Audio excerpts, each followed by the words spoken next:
Hello guys, ഇന്ന് Galaxy S15 5Gയുടെ unboxing ആണ്. നമുക്ക് ബോക്സ് ഒന്ന് ഓപ്പൺ ചെയ്യാം.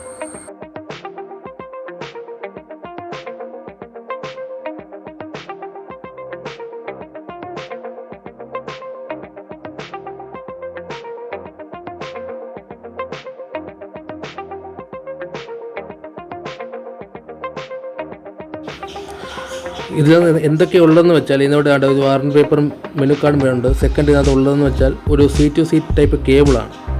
ഇതിനോട് അഡാപ്റ്റർ ഇല്ല, അഡാപ്റ്റർ സെപ്പറേറ്റ് മേടിക്കണം. ഇപ്പം മിക്ക ഫോണിനകത്ത് അങ്ങനെ ചാർജറോ കേബിളോ അങ്ങനെ ഇല്ല. ചിലതൊക്കെ കേബിളാണ് ചാൻസ് ഉണ്ട്, എന്തായാലും ഇതിനകത്ത് കേബിളുണ്ട്.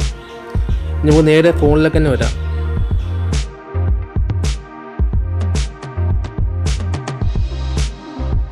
ഓവറോൾ ഒരു ഫോണിൻ്റെ സ്റ്റൈലാണിത്. ഒരു ട്രിപ്പിൾ ക്യാമറ സെറ്റ് ബാക്കിൽ കൊടുത്തേക്കുന്ന ഫ്ലാഷ് ലൈറ്റും ഉണ്ട്. പൊതുവെ ഒരു ബോക്സി ടൈപ്പാണ്. നമുക്ക് ഇതിൻ്റെ ഒരു സിം സ്ലോട്ട് നമുക്കൊന്ന് ചെക്ക് ചെയ്യാം. എന്നിട്ട് നമുക്ക് ഇത് കിട്ടുന്ന ഒരു പിൻ നമ്മൾ യൂസ് ചെയ്തുകൊണ്ട് നമ്മൾ ആ സിം സ്ലോട്ട് നമ്മൾ ഓപ്പൺ ചെയ്യാൻ പോവുക.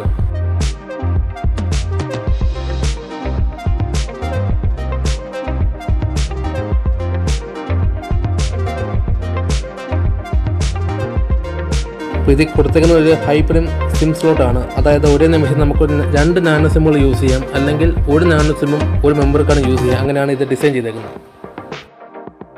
ഇതിന് തൊട്ട് താഴെയായിട്ട് തന്നെ 3.5 mm ഒരു ഓഡിയോ ജാക്ക് നൽകിയിട്ടുണ്ട്. അതിന് തൊട്ടിപ്പുറത്ത് തന്നെ C ടൈപ്പ് ഒരു ചാർജിങ് പോർട്ട് നൽകിയിട്ടുണ്ട്. ഇപ്പുറത്ത് തന്നെ സ്പീക്കറും കൊടുത്തിട്ടുണ്ട് ഇതിൽ. പിന്നെ ഇതിൻ്റെ സൈഡിലായിട്ടാണ് വോളിയം ബട്ടനും പവർ ബട്ടനും സൈഡിലാണ് നൽകിയിരിക്കുന്നത്. പൊതുവേ ഇതൊരു ബോക്സ് ടൈപ്പ് ഫോൺ ആയതുകൊണ്ട് തന്നെ നല്ല ഗ്രിപ്പുണ്ട് പിടിക്കാൻ. കയ്യിൽ നിന്നൊന്നും തെന്നിയൊന്നും പോകത്തില്ല. പക്ക സെക്യൂർഡാണ്, നല്ല ഗ്രിപ്പും കിട്ടുന്നുണ്ട്. പിന്നെ ഇതിൻ്റെ ക്യാമറയിലോട്ട് വന്നു കഴിഞ്ഞാൽ മെയിൻ ക്യാമറ, പ്രൈമറി ക്യാമറ എന്ന് പറയുന്നത് 50 മെഗാ പിക്സലും, ultrawide camera 5 MB, micro camera 2 MB ആണ് വരുന്നത്. ഇതിൻ്റെ ഫ്രണ്ട് ക്യാമറയോട് വന്നു കഴിഞ്ഞാൽ വാച്ചർ നോച്ചാണ്, അതായത് 13 MB ക്യാമറയാണ് ഫ്രണ്ട് ക്യാമറ വരുന്നത്. ഇതിൻ്റെ ഒരു ബ്രൈറ്റ്നസ് എന്ന് പറയുന്നത് 800 nits ആണ്. പൊതുവേ 13,000 രൂപ പ്രൈസ് റേഞ്ച് വരുന്ന ഫോണുകൾക്ക് 300-400 nits ആണ് വരുന്നത്. പക്ഷേ ഇതിനകത്ത് 800 nits വന്നിട്ടുണ്ട്. പിന്നെ ഇതിനകത്ത് വിഷൻ ബൂസ്റ്റ് വന്ന ഒരു ഓപ്ഷൻ ഉണ്ട്. അതുകൊണ്ട് തന്നെ എത്ര വല്ല വെട്ടത്താൻ നിന്നാലും നമുക്ക് നല്ലപോലെ നമുക്ക് ഡിസ്പ്ലേ ചെയ്ത് കാണാൻ സാധിക്കും. പിന്നെ അത് മറ്റൊന്നുണ്ട്, ഒരു ഐ കെയർ എന്ന് പറഞ്ഞ ഒരു ഓപ്ഷൻ ഉണ്ട്. അതായത് നമ്മുടെ ഐ കെയർ പ്രൊട്ടക്ഷനാണ്. ഈ പൊതുവെ നമ്മുടെ ഫോണിലെല്ലാം ഒരു ബ്ലൂ ലൈറ്റ് എമിഷൻ ഉണ്ട്. നമ്മുടെ കണ്ണിന് വളരെ ഹാനികരമാണ്. അപ്പോൾ അതിനെ മാനേജ് ചെയ്യാൻ വേണ്ടിയിട്ടാണ് ഈ ഫോണിൻ്റെ ഒരു പ്രൈസ് റേഞ്ച് എന്ന് പറയുന്നത് 12,999 രൂപയാണ്, അതായത് 13,000 രൂപ. ഇത് 4GB Ram, 128 GB internal storage വരുന്ന ഒരു വേരിയൻ്റാണ് എൻ്റെ കയ്യിരിക്കുന്നത്. ഇന്ന് മറ്റൊരു വേരിയൻ്റ് ഉണ്ട്, 6GB റാം, അതായത് 6GB Ram, 256 GB internal memory വരുന്ന മറ്റൊരു വേരിയൻറ്റും ഉണ്ട്.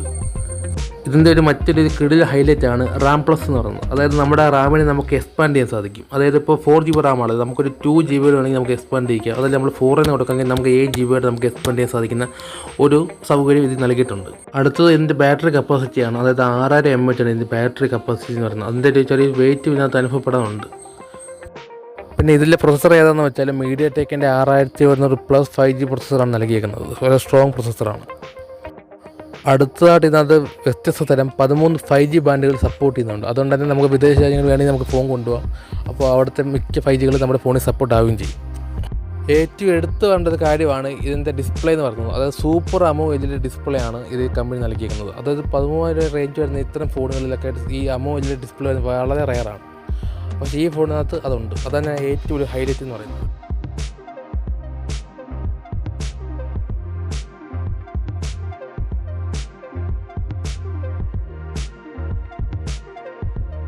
നമ്മൾ ഇനി അടുത്ത് ഇതിൻ്റെ ക്യാമറ ടെസ്റ്റ് ചെയ്യാൻ പോവുകയാണ്.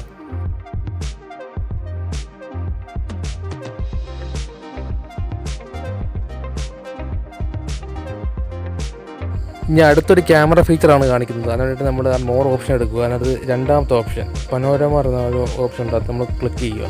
എന്ന് വെച്ചാൽ നമുക്ക് 3 സൈഡ് ഒരുപാട് നമുക്ക് യൂസ് ചെയ്ത് കാണിക്കാൻ വേണ്ടിയിട്ടുള്ളൊരു ഓപ്ഷനാണ്. എന്നിട്ട് നമ്മൾ ഇവിടെ ഒന്ന് ക്ലിക്ക് ചെയ്യുക. എന്നിട്ട് ആ സ്ക്രീൻ കാണുന്ന ബോക്സ് കവർ ആകുന്ന വരെ നമുക്ക് എവിടം തൊട്ട് എവിടം വരെയാണ് വേണ്ടത് അവിടെ വരെ കൊണ്ട് ഷൂട്ട് ചെയ്തിട്ട് നമ്മൾ സ്റ്റോപ്പ് ചെയ്യുക. അപ്പോൾ ഇതാണ് ഇതിൻ്റെ ഔട്ട്പുട്ട് എന്ന് പറയുന്നത്. അടുത്ത മോഡ് എടുക്കുക. അടുത്തൊരു ഓപ്ഷനാണ് സ്ലോ മോഷൻ എന്ന ഓപ്ഷൻ. അപ്പോൾ നിങ്ങൾ ഈ കാണുന്ന വീഡിയോ സ്ലോ മോഷൻ വീഡിയോ ആണ്.